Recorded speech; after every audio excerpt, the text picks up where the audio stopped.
and this is everything you need to know about the opening stage of a chess game. Before we go any further, you should know that this video series was created for 90% of the world's chess players, those of you who learned how the pieces move, the relative values of each respective chessman, and that the ultimate goal of the game is to checkmate the enemy king. But most people never have an opportunity to learn even the most basic strategies, let alone receive any insight into the higher levels of chess understanding. With this video series, we intend to help you achieve just that. Most people never have even a single lesson with a chess pro. Well, the next 4 videos and the next 45 minutes are exactly that. This is the one chess lesson you need in your life if you were only to get one. Buckle up, because over the next 45 minutes, we are going to bring you the most fundamental and vital chess knowledge that everyone needs to succeed.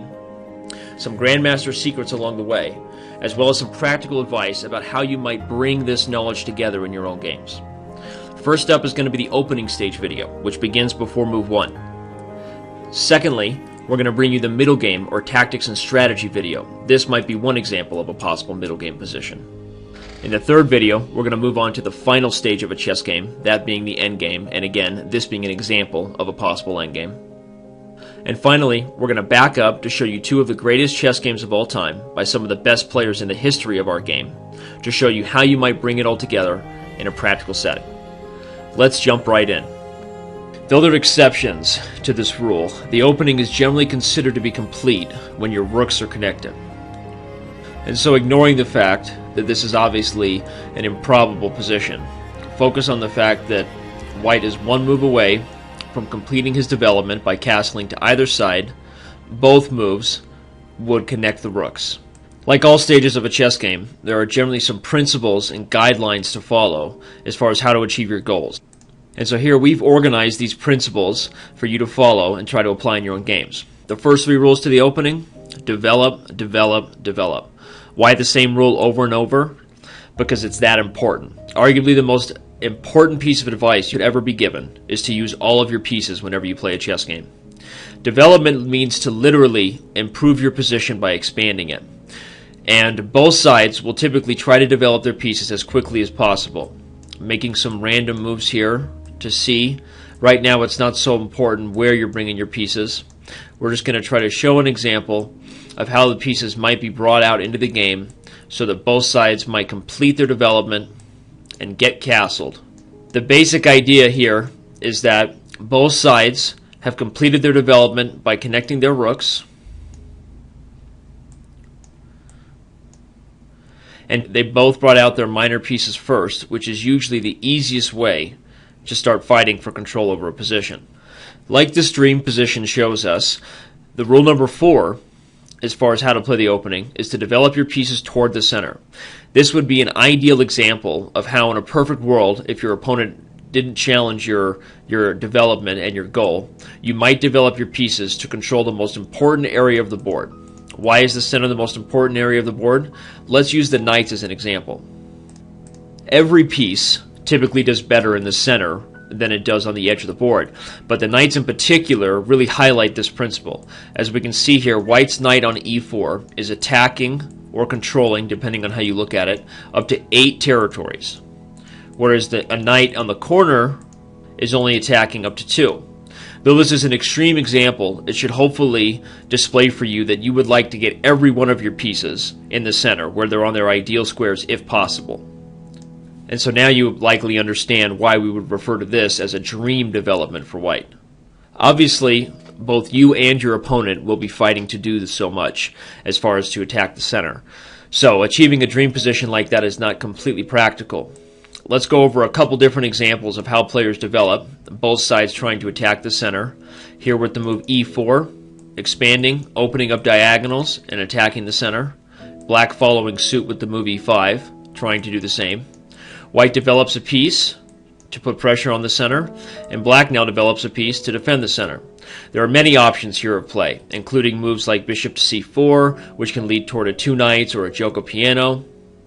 The move bishop b5, which is probably one of the most popular openings in the history of chess, the Ruy Lopez. As you can see, by attacking the knight, we're indirectly increasing our control over these 2 squares.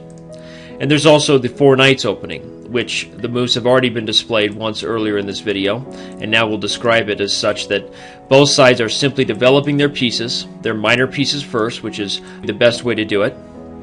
And they didn't just develop their pieces to random squares, but rather tried to bring them toward the center with both sides fighting for potential control over the most important squares. Again, why? As we reviewed, every piece will have better potential when in the center, and you'll notice that most mainline openings and all Grandmaster theory is contrived from this principle.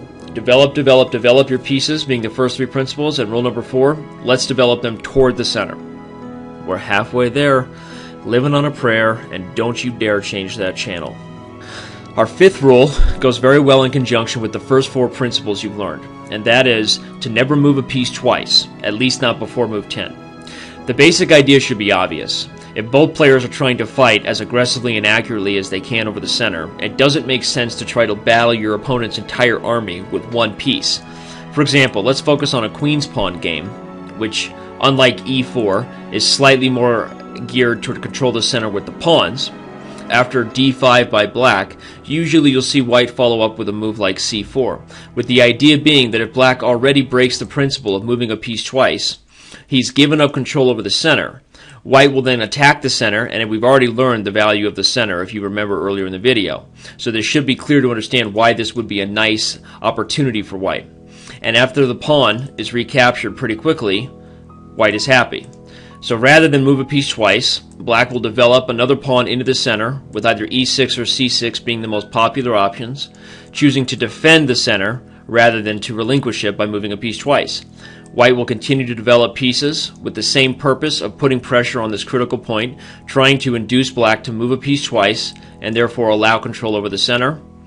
Good players will continue to defend, and as we see, both players will continue developing pieces, once again, putting pressure on a piece that indirectly puts pressure on these critical squares. And again, rather than moving the knight away, which in this case would actually lose a large amount of material as the knight is pinned to the queen, black will continue to develop pieces to defend these critical points. And you'll notice after a few more moves of developing, neither side is considering moving a piece twice, but rather trying to bring their pieces into the middle part of the board and get castled as quickly as possible.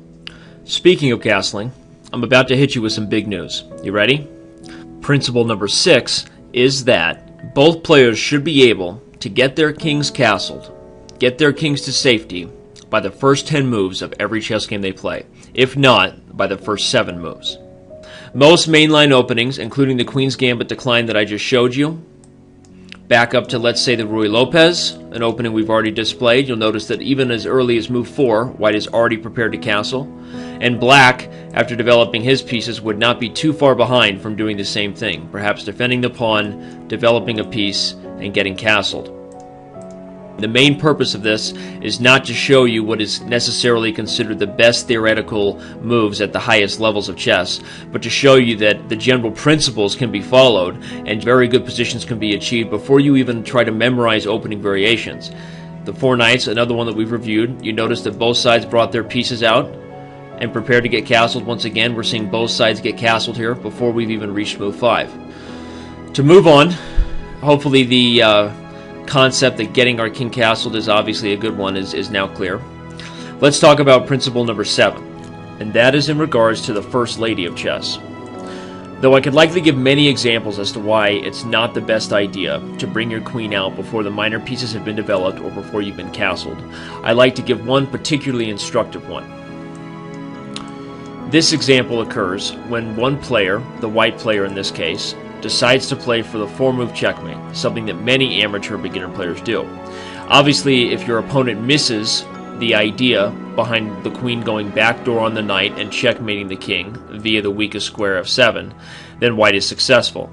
But if black plays good moves, and white continues to be stubborn in the attack of the weakest square, particularly with this mistake of g4, trying to remove the knight to achieve the goal, now we'll see why bringing the queen out so early was not the best idea. Black has the nice move d5, not only putting an attack on the bishop, but also opening up his own bishop to make a threat on g4. And after captures, knight d4, queen d1, we see a position where white has moved the queen 4 times, including the attack on the queen. And a move like knight e2 would fall prey to a very famous trick of checkmate, and any other move would also leave white in a very bad position. Now, as we move on to our final 3 principles, it should be noted that the first 7 are the most important. To develop your pieces, bring them toward the center, don't move anybody twice, and don't bring your queen out too early. When you combine those ideas with the simple act of castling, you're pretty much on the right road. So, our final principles could probably be considered advice and practical ideas as to how you should transition into the middle game, as much as they should be considered opening ideas. For example, our 8th principle is to develop with a purpose. Essentially what that means is that all the mainline openings develop moves with a purpose.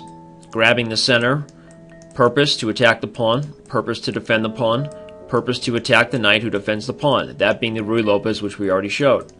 Queen's Gambit was also an opening where you saw all the moves centered around the critical pressure of the center. Everybody was involved in either the attack or defense of these squares one way or another. Those are 2 very famous examples of openings that develop pieces with a purpose. And you should develop your pieces with purpose in your own games. The 9th principle is to watch out for your opponent's threats. We can talk about all these generalities, but the bottom line is, if you go sit down for a real game and your opponent brings the queen out early to attack the pawn, you might consider breaking the rule of moving a piece twice in order to win a large amount of material. Obviously that's a silly example, but the point is to think about your opponent's threats beyond your own goals and principles in any position you play, whether it be the opening, middle game, or endgame stage. Think about your opponent's moves and develop your pieces with a purpose. I consider principles 8 and 9 to go hand in hand in that sense, and you'll be on the right track. And finally, our 10th principle is in place, basically to remind you of all the things you've learned in this video. If you think about it, the 10th principle of connect your rooks is essentially an insurance policy. Why? Because if you're in a position to connect your rooks, whether it be by castling or completing your development with another piece, by definition, that means that you've achieved your goals of the opening. You followed all the principles of developing your minor pieces, attacking the center hopefully, bringing the queen out only when it was time, and by finally safeguarding the king and connecting the rooks, you are ready to do battle in the middle game. In summary, let's review the principles you've learned in this video today. Develop, develop, develop. Not a single thing more needs to be said. You have to use your entire army in order to win chess games at any level. Control the center. This principle is in place to remind you that your pieces are best placed when they're in the middle of the board where the action ends. Don't move a piece twice. Moving even a single minor piece twice can steer you wrong and get you away from achieving your goals of developing all of your pieces. You must use your entire army. Castle early.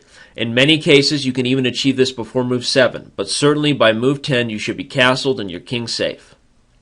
Don't bring the queen out too early. We saw an interesting example as to why it's not the best idea to use the first lady of chess so early in the game. Remember this and don't use the queen early unless completely necessary. Develop with a purpose. Essentially, your moves should have reason. Instead of just moving them to random squares, we saw in the Ruy Lopez and the Queen's Gambit that all high-level openings, all Grandmaster ideas, develop pieces with a plan and with a purpose. Think about your opponent moves and threats. Obviously, just bringing them out to random squares wouldn't be a good idea, and nor would it be a good idea to ignore your opponent's moves and threats. These principles are in place as guidelines to help you in your own games, but you have to think about your opponent's moves at the same time. Connect the rooks, the insurance policy that's there to remind us if we've connected the rooks, then we followed all these principles in this video.